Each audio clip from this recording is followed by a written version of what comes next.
Hello guys, स्वागत है आप सबका। तो आज हम बात करेंगे अदानी एनर्जी सॉल्यूशन की और 5% की गिरावट के साथ शुक्रवार को बंद रहा।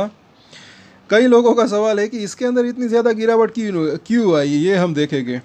सबसे पहले अगर आप नया है इस चैनल के ऊपर तो इसके ऊपर हम डेली टेक्निकल चार्ट के ऊपर एनालिसिस करते हैं, तो हमारे चैनल को सब्सक्राइब ज़रूर कर लें। टेक्निकल चार्ट काफ़ी यूज़फुल रह सकते हैं। यहाँ पर जो है कई बार मैंने बात इसी वजह से तो की थी, 950 और 900, ये क्यों हम बात कर रहे थे कि यहाँ पर सपोर्ट मिल सकता है अगर, और क्या कहा था कि अगर बाज़ार के अंदर ज़्यादा गिरावट आती है तब ये हो सकता है, अदरवाइज़ 980 हज़ार ही एक अच्छा सपोर्ट बन सकता है। तो देखिए, मुझे ऐसा लग रहा है कि होता क्या है कि बाज़ार के अंदर कितनी गिरावट आई, निफ्टी के अंदर 1100 पॉइंट के आसपास की बड़ा भयंकर वो गिरावट थी, और डर का माहौल भी बना हुआ था, जो वॉर की सिचुएशन बनी हुई थी। इसने क्या किया कि 2-4 दिन यहाँ पर अगर देखें तो संभलने की कोशिश की, लेकिन फिर होता क्या है कई बार कि एक साथ जो है सब सेलर्स जो है, कई बार ऐसा होता है कि वो हावी हो जाते हैं। एक तो यहाँ पर जो है बिकवाली का दबाव प्रेशर बना, फिर कुछ जो है स्टॉप लॉस भी ट्रिगर होते हैं, जैसे कि 1000 रुपये को जैसे ही तोड़ा उसके बाद 980 को तोड़ा, तो एक सपोर्ट, जैसे कि वो एक सपोर्ट टूटता है तो उसके बाद का जो सपोर्ट होता है वहाँ तक जाने की संभावना रह सकती है। कई बार मैंने ये बात भी कही और ये चीज़ बिल्कुल हुई। एक तो 1000 रुपये टूटा, उसके बाद 980 टूटा, तो लेकिन ये टूटा क्यों होगा? तो कहीं ना कहीं देखिए, मुझे ऐसा लग रहा है कि क्योंकि बाज़ार के अंदर क्या है, गिरावट थी, तो अब जो बायर्स थे उनको अगर ये लगे कि इसके अंदर जो है ये नीचे में अगर ख़रीदने को मिलता है तो क्यों ऊपर में हम ख़रीदारी करें, इसी वजह से जो है हो सकता है कि इन्होंने नीचे यहाँ पर लिमिट डाल दी हो, इस वजह से जो है ये गिरावट आ गई। और कहीं ना कहीं ये सिचुएशन जो है दिख ही रही थी, क्योंकि बाज़ार का इफेक्ट जो है सभी शेयरों के ऊपर, लगभग ज़्यादातर शेयरों के ऊपर पड़ता ही है, चाहे कैसा भी अच्छा शेयर हो। बाज़ार के अंदर गिरावट आती है तो थोड़ा बहुत इम्पैक्ट तो इसके ऊपर पड़ता ही है। ये जो तेज़ी आई थी, फिर यहाँ पर थोड़ी सी गिरावट आई, फिर यहाँ पर 2-3 दिन जब बाज़ार गिरा था इसके अंदर तो गिरावट आई ही नहीं, तब अगर बात करें तो ये जो है एक साथ ये मामला जो है सामने देखने को मिला, और वो एक साथ सेलर्स हावी हुए और बायर्स जो थे वो क्या हुआ, कहीं ना कहीं ऐसा लग रहा है कि वो नीचे खिसक गए। जो 980 हज़ार रुपये के आसपास खरीदने की कोशिश कर रहे थे वो जो है, जाहिर सी बात है कि उनको अगर 40-50 रुपये नीचे खरीदने को मिलता है तो वो क्यों ऊपर में खरीदे। तो इस वजह से ऐसा लग रहा है कि इसके अंदर ये बिकवाली आई, और कुछ रीज़न, कंपनी के अंदर कुछ खराबी या फिर ऐसा कुछ तो रीज़न यहाँ पर दिख नहीं रहा। आई होप कि आपके सवालों के जवाब मिल गए होंगे। और जिनको नहीं पता उनको मैं बता दूँ, साथ साथ इन्होंने जो है एक नई कंपनी भी बनाई है।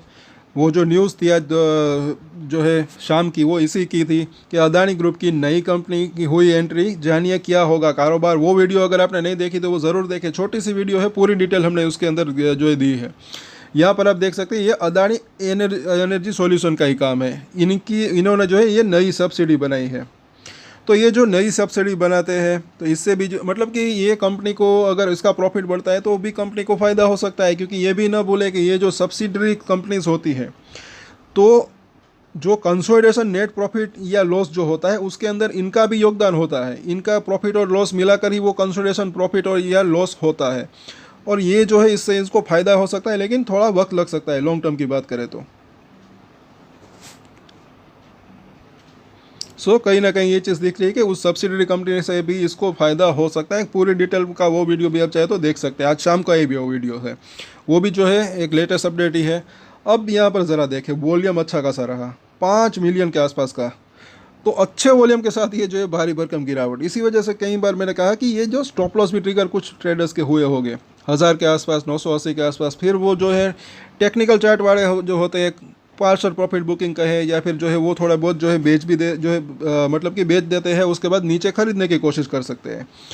यहाँ पर ज़रा पहले तो आज का नहीं बल्कि शुक्रवार का कारोबार देखें तो 29 लाख की जो है डिलीवरी उठी। डिलीवरी वॉल्यूम अभी भी अच्छा है, यहाँ पर बिकवाली भी हुई और ख़रीदारी भी हुई। और यहाँ पर अगर आप देखेंगे तो पूरा दिन जो है सवेरे से भी एक तो देखें तो इसके अंदर गिरावट का माहौल तो बना ही था। जैसे ही ये 1000 रुपये को ज़रा इसको देखें, ये तोड़ा, उसके बाद 1000 रुपये के ऊपर ही नहीं गया, ये स्टॉप लॉस ट्रिगर हो गया, उसके बाद ऊपर ये कोई ख़रीदने को तैयार नहीं था, ऐसा लग रहा है। क्योंकि जाहिर सी बात है कि अगर नीचे में ख़रीदने को मिले तो कौन ऊपर में ख़रीदेगा। उसके बाद यहाँ पर अगर देखें तो 980 को भी तोड़ दिया, उसके बाद यहाँ पर ये आकर बंद रहा। और अब यहाँ पर अगर हम देखेंगे वीकली चार्ट के ऊपर तो जाहिर सी बात है कि 5 और 9 वीक का मूविंग एवरेज तो तोड़ दिया, लेकिन जो पिछला सपोर्ट एरिया था 980 975 के आसपास का, उस जोन को भी इसने नीचे इसने क्लोजिंग दी है। तो नेक्स्ट इसका सपोर्ट एक तो जो है ये 950 का ही बन सकता है, और यहाँ पर ये छोटा मोटा बाउंस बैक भी इसके अंदर आ सकता है सोमवार को। उसके बाद अगर वापस से बाजार के अंदर गिरावट आती है तो फिर ये जो है ये 920 900 रुपये के आसपास का जो जोन है वहाँ तक इसको एक अच्छा सपोर्ट मिलने की संभावना रह सकती है। लेकिन वो भी न भूलें कि अगर बाजार के अंदर ज़्यादा गिरावट आती है तब की बात है, अदरवाइज़ यहीं पर भी संभलने की संभावना रह सकती है। अब यहाँ पर वीकली चार्ट के ऊपर देखें तो निचली लाइन जो है बुलिंजर बैंक की वो है 910 रुपये के आसपास, यानी कि 900 रुपये के आसपास। मिडल लाइन अभी भी जो है 1040 और ऊपरी लाइन 1174 के आसपास। और ये भी हमने बात की थी कि दो हफ्ते जो है लगातार इस मिडल लाइन को क्रॉस करने की कोशिश की, लेकिन हो नहीं पाया। अगर हो जाता तो यहाँ पर जाने की संभावना रह सकती थी। डेली चार्ट के ऊपर सिचुएशन अलग यहाँ पर दिख रही है। 958 इसकी निचली लाइन है, बिल्कुल उसी लाइन के आसपास इसने सपोर्ट लेने की कोशिश की। अभी ये लाइन थोड़ी सी नीचे जा रही है, लेकिन अभी यहाँ तक पहुँच चुका है, तो छोटा मोटा बाउंस बैक आने की संभावना सोमवार को रह सकती है, ये भी ना भूलें। अब इसकी जो मिडिल लाइन है वो 1006 के आसपास है, यहाँ पर पहले ये सपोर्ट ले रहा था, अब ये रजिस्टेंट हो सकता है। शॉर्ट टर्म की हम बात कर रहे हैं, बाकी लॉन्गर टर्म की बात करें तो एक अच्छी तेज़ी की संभावना रह सकती है। और उसके बाद दूसरा रजिस्टेंट अभी भी 1050 के आसपास का दिख रहा है। MACD को देखें तो यहाँ पर थोड़ी सी दिख रही है। एक MACD का बेरिश क्रॉसओवर होने की तैयारी दिख रही है, लेकिन अभी हुआ नहीं। छोटा मोटा बाउंस बैक आता है, थोड़ा सा बड़ा बाउंस बैक आ जाए तो अच्छा रह सकता है, अदरवाइज़ यहाँ पर ये बेरिश क्रॉसओवर हो सकता है।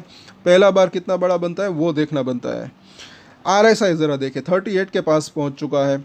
छोटा बाउंस बैक आकर फिर अगर गिरावट आती है 1-2 दिन के बाद, अगर RSI 30 के आसपास आता है तो वहाँ से एक अच्छा बाउंस बैक आ सकता है। लेकिन यहाँ पर भी एक चीज़ और न भूले कि पिछली बार इसी लेवल के आसपास RSI की अगर बात करें 35-36 के आसपास जो है यहाँ पर इसने एक बाउंस बैक ये छोटा छोटा आए थे इसके अंदर। तो हो सकता है कि इस लेवल के आसपास भी सोमवार को ही इसके अंदर छोटा या बड़ा बाउंस बैक आने की संभावना रह सकती है। सो अब इसके सपोर्ट और रजिस्ट्रेशन हम देख लेते हैं। 962 का प्राइस है, बिल्कुल जहाँ पर हमने बात की थी वहीं पर इसने सपोर्ट तो लिया है 950 के आसपास। पहले अब इसके सपोर्ट देख लेते हैं। अभी भी वही सपोर्ट दिख रहा है 950 के आसपास, 5-10 रुपये ऊपर नीचे रख सकते हैं। उसके बाद जो है 920 से लेकर 900 रुपये का जोन। और अभी शॉर्ट टर्म की बात करें तो मुझे ऐसा लग रहा है कि 900 से नीचे जाने की संभावना इसकी जो है कम दिख रही है। फंडामेंटल तो स्ट्रॉन्ग दिख ही रहे हैं इसके मुझे। अब यहाँ पर आगे देखें रजिस्ट्रेशन की बात, अगर बाउंस बैक आता है जैसी कि संभावना रह सकती है, मुझे ऐसा लग रहा है कि सोमवार को बाउंस बैक आ सकता है। तो पहले जो रजिस्टेंट था वो अब इसका लिए पहले सपोर्ट था, अब वो रजिस्टेंट बन सकता है, यानी कि 950 से 980 का जोन। दूसरा रजिस्टेंट 1000 के आसपास का जोन, तो ये अभी जो है टफ रजिस्टेंट इसके लिए बन सकते हैं। और इसी लेवल के आसपास 1000 रुपये के आसपास 5 और 9 डेज़ का मूविंग एवरेज भी है। अब की बार अगर देखें ये 1000 को पार करता है तब इसके अंदर वो स्ट्रेंथ वापस आ सकती है। फिर अगर 1000 को पार करे फिर एक तो ये 1020 से लेकर 1050 तक जाने की इसकी संभावना रह सकती है, और वो लेवल पार करे फिर और तेज़ी आ सकती है।